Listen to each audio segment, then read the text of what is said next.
Hey everyone, so it's time again for everyone to become over-emotional and disregard logical or critical thinking in terms of gun control. So if you're sitting there worried, here are some things that can be done to reduce gun violence without taking the rights away from the 99.999% of decent people who own guns, but have never used them against another human and probably never will.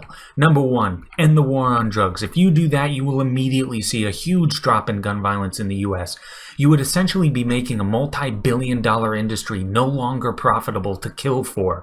End the black market just as we did with alcohol prohibition, and you end the violence, death, destruction, and mayhem caused by prohibition.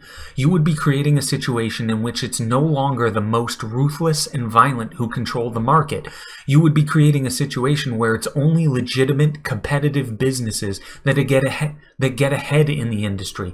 No longer would terrorizing people ensure that you keep your market share.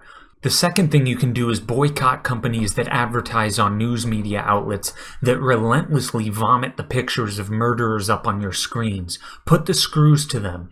It is this ritual that news networks go through of delving into the minds of these insane people and making sure these shooters get exactly what they want.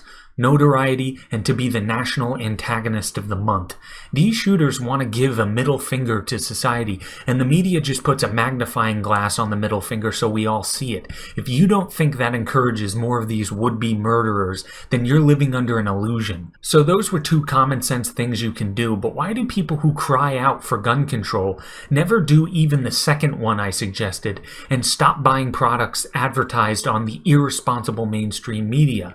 Because that would cut into their own life. They simply think that if the government makes a law, they can solve all of our problems. That would do nothing. There are far too many ways to circumvent gun laws. Hell, you can create your own gun in your garage nowadays. It just takes a little bit of ingenuity and research. And that's not even with 3D printing.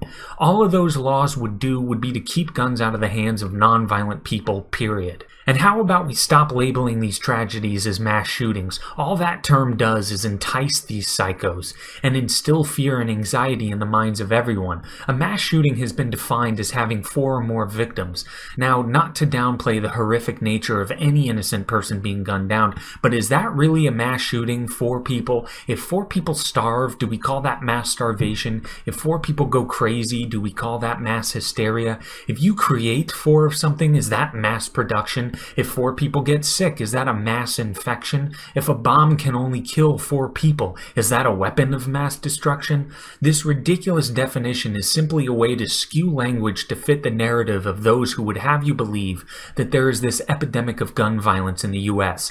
These same people also conveniently leave out the fact that gun violence has been decreasing in the US for quite some time, and yes, even after the assault weapons ban lifted, by the way. So of course gun violence is tragic, but it does no one any good to let emotion trump reason.